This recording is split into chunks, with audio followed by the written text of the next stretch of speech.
मला एकानं प्रश्न विचारला की सर तुम्ही सांगता की छोटे लग्न करा, साधे लग्न करा, मग अनंत अंबानीचं लग्न म्हणजे मुकेश अंबानींनी 4,000 कोटी रुपये खर्च केले, मग मुकेश अंबानी वेडा होता का? मी म्हटलं बाबा मुकेश अंबानीनं फार गरिबीत लग्न केलं. ते म्हणून 4,000 कोटी खर्च केले गरिबीत.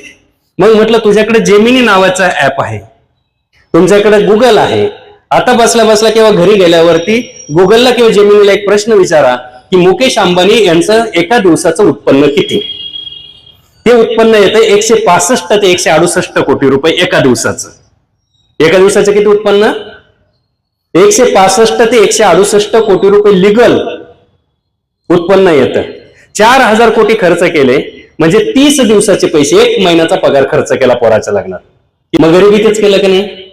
आपण किती वर्षाचं करतो? आपण श्रीमंतीत लग्न करतो. माझं म्हणणं आहे 10,000 कोटी रुपये खर्च करा, पण महिन्याला तेवढे कमवा.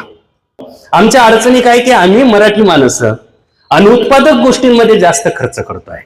अनुत्पादक गोष्टींमध्ये ज्याच्यातून आम्हाला रिटर्न्स नाही. राहुल द्रविड नावाचा प्लेअर तुम्हाला माहिती, जो माझा आयडॉल होता, हिरो होता त्या काळातला. ज्यावेळेस राहुल द्रविडचं लग्न झालं त्यावेळेस राहुल द्रविड हा 50 कंपन्यांचा ब्रँड अँबॅसेडर होता. किती कंपन्यांचा? 50. एक कंपनी त्याला वर्षाला 1 कोटी ते 2 कोटी रुपये जाहिरातीचे द्यायची आणि त्याच्या लग्नाला 45 लोक होते. जी कंपनी 1 कोटी ते 2 कोटी रुपये देते त्या कंपनीच्या सीओला सुद्धा तिने लग्नाला बोलवलं नाही. आम्ही फार आजी माझी भावी सगळ्यांची यादी काढतो, त्यांनाही त्रास आपल्यालाही त्रास, अख्खा गाव गोळा. एका दिवसात 50 लाख रुपये जर आपण चुराडा करत असो तर त्या फोर्ब्स जाहीर केलेल्या यादीमध्ये कधी देशमुख पाटील जाधव असायचे मला सांगा. मध्ये एक सेमिनार झालं आणि आम्हाला एकानं प्रश्न विचारला की मुलींचा मेकअप करण्याची फी किती रुपये असते तुमच्या हिशोबानं? नवरदेव नवरीचा मेकअप दिवसाचा काय? आता आमच्या कुवतेप्रमाणे आम्ही 5,000 10,000 सांगितलं. आमची शिक्षकाची कुठपर्यंत जाईल विचार करायचे. तेव्हा एका मुलीनं उभं राहून सांगितलं की माझ्या बहिणीच्या मेकअपला 1.5 लाख रुपये दिले. सकाळी लावायचा संध्याकाळी धुवायचा. किती लाख रुपये? बरं ते एकटा पोरीच करता का मेकअप? 5-25 रंगून ठेवतात घरातल्या. आता लग्न एकीच आहे का 25 आहे मला हेच कळत नाही. आणि 1.5 लाख रुपये कशावरती खर्च आमचा? मेकअप वरती. आता इतके नवीन नवीन पद्धती आल्या बघा. दुपारी 1 लग्न लावायचं, संध्याकाळी 1 लावायचं. 2-2 लग्न. काही डोके ठिकाणावर आहे की नाही आपल्याला कळत नाही. अजून एक प्रश्न मला तुम्हाला असा विचारायचा आहे. तुमचं एक फलटण गाव आहे, महत्वाचं गाव आहे या परिसरातलं, बरोबर आहे? या आजूबाजूला काही खेडे असतील या गावाला अटॅच. आता आमच्या इथला समजा 25 किलोमीटरचा गावातला पाटील आहे, मोठा माणूस आहे, श्रीमंत माणूस आहे, त्यालाच वाटतं. लोकांनी वाटत कोणी मोठा आहे, पण स्वतःला काही लोकांना वाटतं मी मोठा आहे. मग त्या माणसाला वाटलं की आपल्या मुलाचं लग्न कुठं ठेवायचं? फलटण मध्ये. अंतर किती? 25 किलोमीटर. अख्ख्या गावाला पत्रिका, लग्न संध्याकाळचं. गावातला माणूस मोटरसायकलवर जेव्हा फलटण मध्ये लग्नाला येतो तेव्हा तो नवरदेवाला शिव्या देत येतो का आशीर्वाद देत येतो? काय करत येतो? मग 50 लाख रुपये घालून आपण नवरदेव नवरीला आशीर्वाद द्यायचे का शिव्या द्यायच्या? आपण ठिकाणावर आहोत का बघा. मी सांगतोय ते चुकीचं आहे का? याचा विचार आपल्याला करणं गरजेचं आहे. आणि म्हणून मी मुलींसाठी कविता लिहिली. त्या मुलीचा प्रसंग डोळ्यासमोर ती असं लिहिली की पोरी तुझ्या लग्नामध्ये आयुष्याची पुंजी ओतत असतो पाप. तो शेतकरी असू द्या नाही तर नोकरदार असू द्या. आयुष्यातले सगळे पैसे शेतकरी मागच्या 10 वर्षाचे आणि पुढल्या 10 वर्षाचे पैसे घालवतो. पोरी तुझ्या लग्नामध्ये आयुष्याची पुंजी ओतत असतो बाप. धूमधडाक्यात करता करता लग्न तुझं मानेपर्यंत कर्जात रुतत असतो बाप.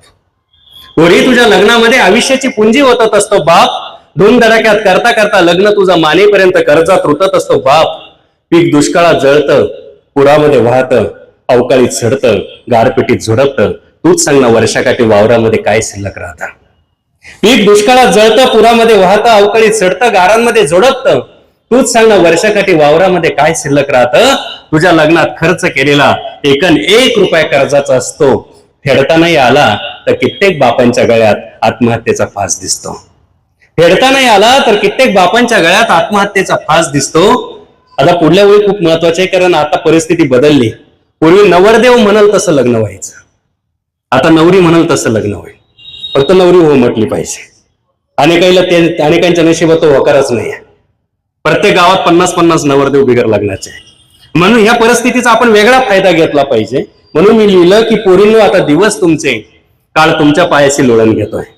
तुम्ही म्हणाल तसे लग्न होतील. 100 लोकात, अंगणात, मंदिरात, वावरात लग्न करायची आट घाला तरी शेकडो नवरदेवांच्या रांगा लागतील. 100 लोकात, अंगणात, मंदिरात, वावरात लग्न करायची आट घाला तरी शेकडो नवरदेवांच्या रांगा लागतील.